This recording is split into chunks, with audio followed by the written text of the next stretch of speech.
Hi, everybody. Hello, I'm Ryan. I'm Bethany. And we are Ryan and Bethany Board Game Reviews. And today we have a top 10 for you. Woo! We have our top 10 most anticipated Gen Con releases. That's right, and these are games that are going to be at Gen Con in any capacity. It could be the fact that they're being demoed there, or maybe they're being released at Gen Con, or maybe they've been released, like they've been out for a month or two. This is the first time being at Gen Con. So this kind of encompasses a wide variety of things. Not everything's necessarily going to be available for sale, but this is the top 10 games that we are excited to see at Gen Con this year. All right, and ladies first. All right. So I'm going to go first. My number 10 is Donut Shop. This is by 25th Century Games.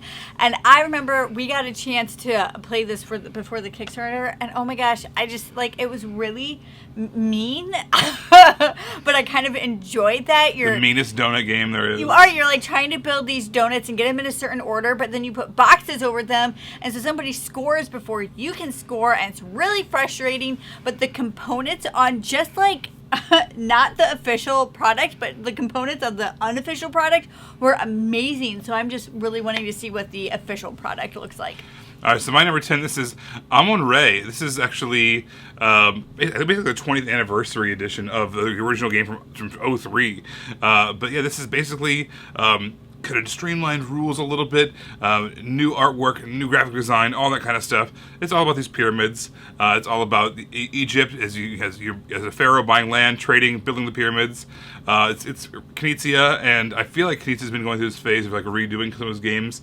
Like Ra is another one that it came out a long time ago, but then it was redone now and kind of made with incredible components. And I'm hoping that this has the same kind of revamp that Ra did, that has these amazing chunky pieces and all that. So that's what I'm looking forward to, seeing the production of AMUN-RE. All right, my number 9 is Charcuterie, and I don't know anything about this game outside of the fact that it's called Charcuterie and it's about a charcuterie board, and I just really like that theme, and I think it's cute and it's fun. It says that you are competing to draft meats and more to create the most delicious charcuterie board, and I'm just really proud of myself for saying that correctly. Yeah, Bethany. Our oldest daughter has actually been making us charcuterie boards, with cute. Cheese slices and crackers and stuff, and it's my favorite meal that she makes. Yeah, and then she'll put grapes, just random grapes on there to make it look fancy. Yeah. And then off-brand Oreos. Yes. Why not? That's what you got to do. All right, so my number 9, this is a weird one that I did not know was coming out, but Bonanza is a great game. It's one of the best training games. It's super, super mean, but it's something so lighthearted. I just don't like the art style. I've never liked it. I've thought these weird beans, and I don't know, just never. It's a game that you talk about for the gameplay and not for the art, right? Yes. So weird. They're making Bonanza DAHLIAS, which has the best Sobel art. It's from what I understand, the gameplay is almost identical, 1-for-1 port. Yeah. It's just retaking out all that bizarre bean art and replacing these freaking gorgeous flowers. It looks incredible, and the game itself is already great. You have the hand management where you have to keep everything in the same order and kind of stress out about how many fields you can plant and all that stuff. All that's still going to be there, but just with all new art. I'm very excited for that one. All right, my number 8 is Ascendancy. So this is a really weird one because the reason why I'm intrigued about this one is because of the playtime. It says 90 to 480 minutes.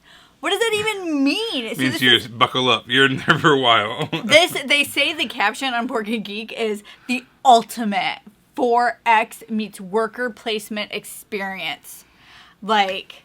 Honestly, that sounds like so much fun.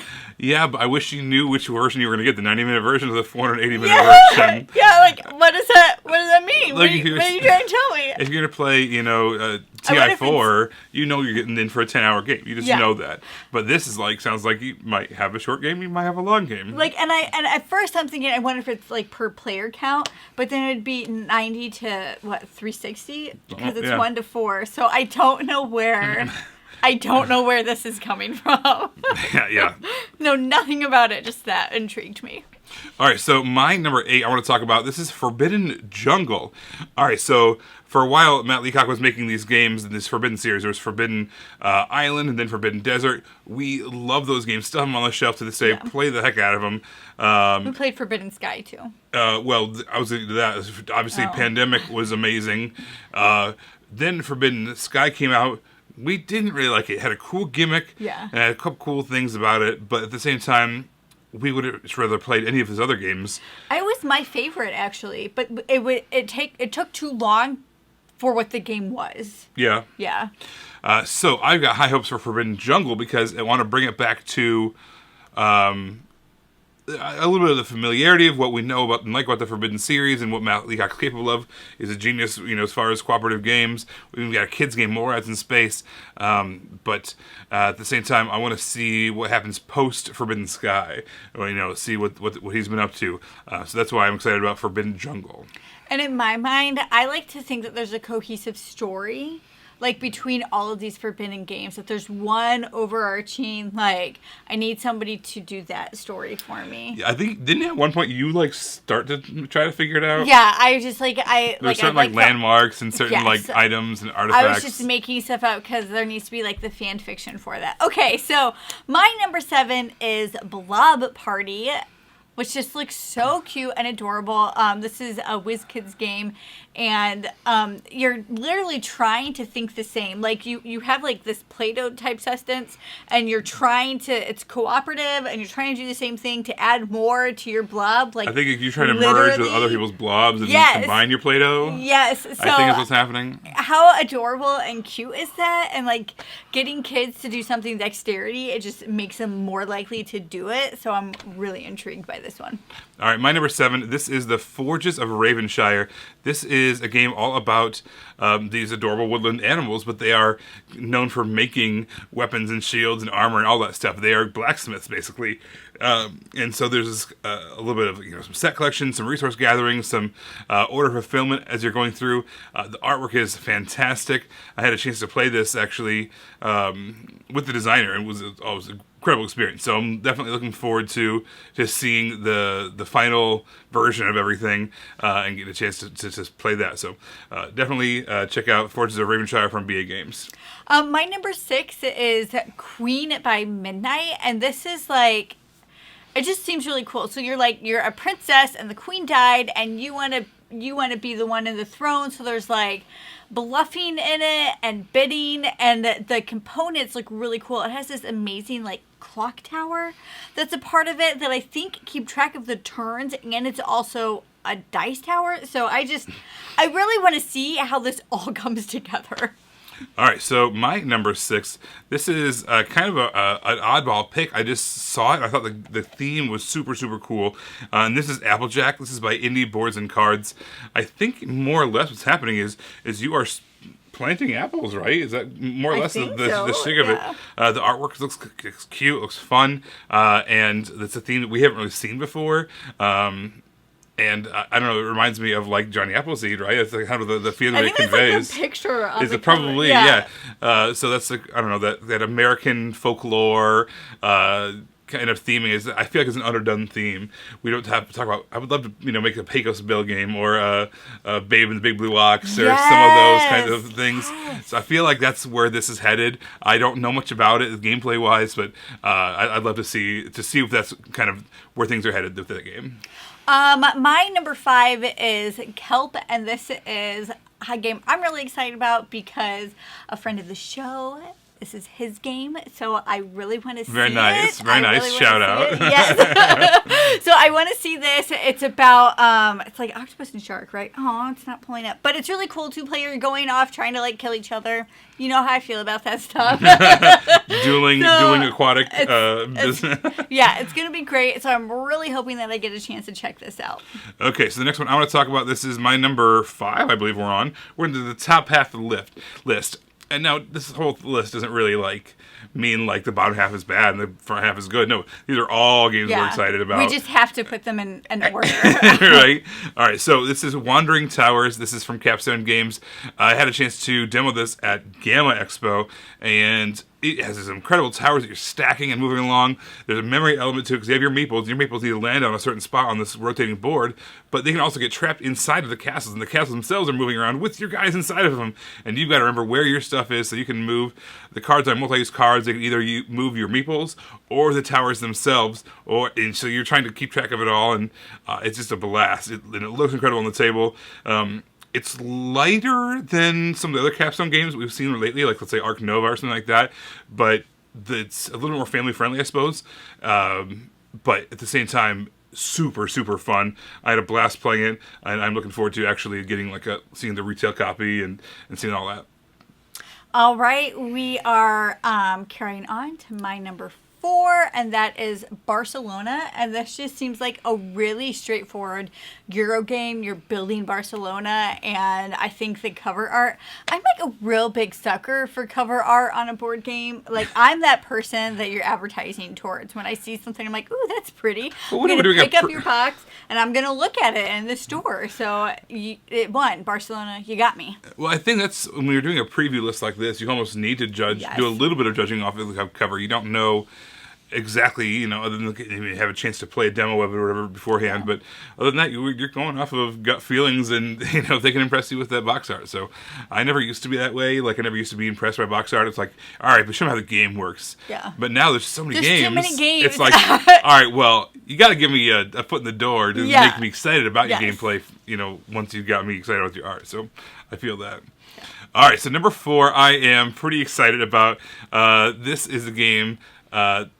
Is a sequel to a game that we love. This is a 2-player game called Boooop, which is a sequel to Boop.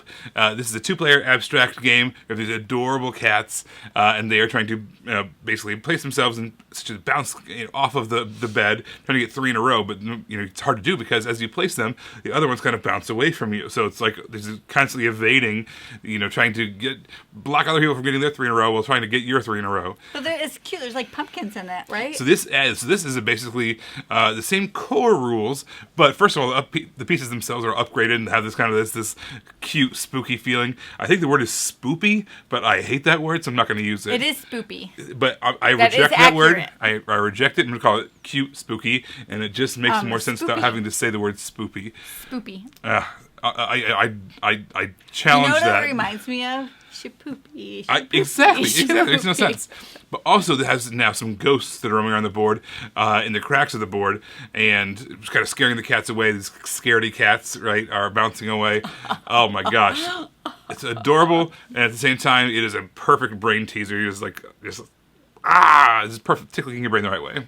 All right, so my number 3 is Nocturne, and this is published by FLATOUT, and this is another one I know absolutely nothing about, but the art drew me into it. Sometimes, so I gotta let you know that sometimes the art fools me. Sometimes I'm like, this art is awesome, and I play the game, and I'm like, what just happened?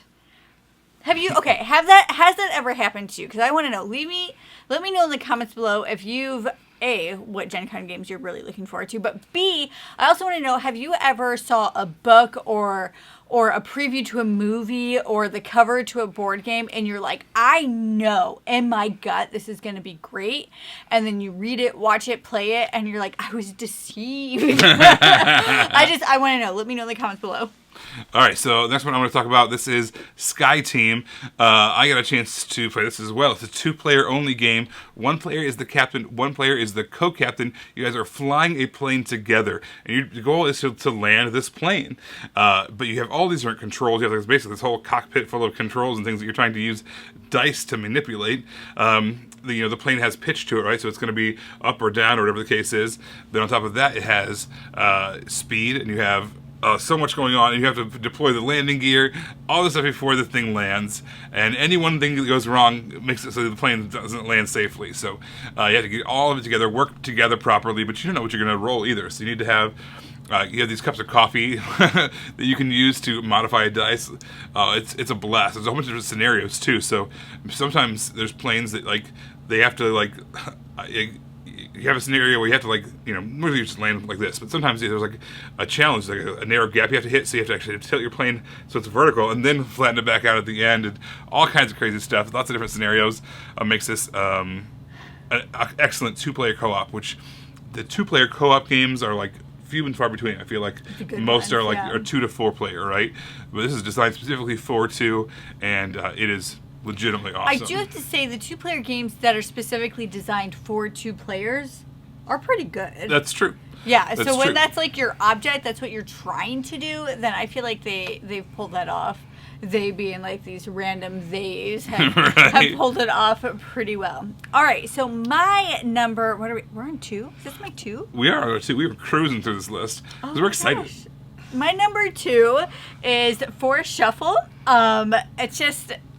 Okay, this is another one where the artwork has got me. I told you, I already warned you, I'm a sucker for that. So this one says that you build your very own forest in this clever card game for a strategist. Even though I'm not a strategist, so maybe it's not for me, but I can pretend to be a strategist. I can pretend to be good at strategy. But it looks adorable, little card game. I'm intrigued. All right, my number 2, I had a chance to play this one on Tabletop Simulator 3 years ago during COVID lockdowns and all that kind of stuff, and we were still in playtesting, and I was blown away, and I knew that as soon as it hit retail, boom, people are going to make a beeline for this game when it comes out. And I'm talking about Last Light. This is a game from Roy Canada, published by Grey Fox, and oh my gosh, the components are out of this world, first of all. Second of all, it's a 4X style game, but it gives you that 4X style game like a bigger game might do, like, let's say, TI4 I mentioned earlier. It takes 10 hours to play, or 8 hours to play, or 12 hours to play, depending on who you're playing with. 90 to 480 minutes. Exactly. No, this is going to be an hour. 45 minutes, an hour and 15 tops. It's incredible. Super streamlined, but extremely satisfying as well. The components, like I said, of the deluxe edition at least, sounds like it's going to have this out of these world 3-dimensional planets that are customized. Incredible, and the gameplay is super fun as well. Huge hit on the way with this one. On top of that, releasing at Gen Con, people are going to go nuts for this. Yeah. Oh, we're here. We've arrived. We've made it. We have officially made it to the last one. So my number 1 is Fairies and Magical Creatures, which is Is that what's in the game? No, that's what the game is called. Oh! Fairies and Magical Creatures. And guess what? This is artwork by Annie Stagg, which, I don't follow artists, but I follow her because I love. I don't know. It sounds like you follow a lot of these artists. Yeah, I do like I really like picture books too. I don't bring them home for the girls. I like the picture books. So. I guess, kids, you can read this children's book with me, but it's for me, just so you know. Yeah, this is my book for me. But so this is a drafting and deck building and area control game for the whole family. So I feel like it's going to be on a little bit of the lighter side, but with that amazing artwork and fun gameplay. So I'm looking forward to this. All right, so my number 1 game being available at Gen Con, or at least being demoed at Gen Con, or at least being seen at Gen Con in some capacity, is Ticket to Ride Legacy. Holy smokes, this says Legends of the West. We are Ticket to Ride fans. I think that a lot of people in our hobby have some experience with Ticket to Ride, right? And not everyone loves it. Most people own at least a version of it. Yeah, I'm not saying it's everybody's favorite game, but at the same time, everyone likes it and appreciates what it does, and no one can deny the impact it's had, and it's from a sales standpoint and being able to breach its way into the deeper hobby. That being said, the other side of that is the legacy side. We have been going through and playing basically every campaign-style, legacy-style game that we can get our hands on, and most of them are based on titles that we're familiar with. So Pandemic, Risk, Clank, all those things are games that we're already familiar with, and then they had a legacy version that was just incredible. So I have really, really high expectations. I might get absolutely dashed, No. But the point is, my expectations are going high because it's a familiar title, and it's gotten the legacy treatment. It's got, It has the people. It has Alan R. Moon, obviously, who does all Ticket to Rides, but also Rob Davio and Matt Leacock. So this is going to be... It's going to be great. I am incredibly excited for this. Don't let me down. Ticket to Ride Legacy. Yeah, don't let Ryan down. Don't let me down either. I have really high hopes. I have high hopes for a living. Okay, never mind. So you guys, let us know in the comments below what Gen Con releases are you looking forward to, or what Gen Con titles. Again, there could be a variety of things going on there. But the things that you are going to be looking at Gen Con, what are you most excited about? Let us know so we can be excited about them too. Or which ones should we avoid? Yeah. Ooh, that's a topic that stray from. Unless they were on this list, don't disappoint me. Actually do, so we don't spend money on a game that's not going to be fun. I'm just excited. You guys, yeah, we're going to be there in full force, so if you see us in the aisle, stop us, say hi. We'll have buttons for you to give that we can be giving out to everybody, and yeah, we're going to have a blast. So, yeah, we'll hope to see you there at Gen Con. Bye. Bye, everybody.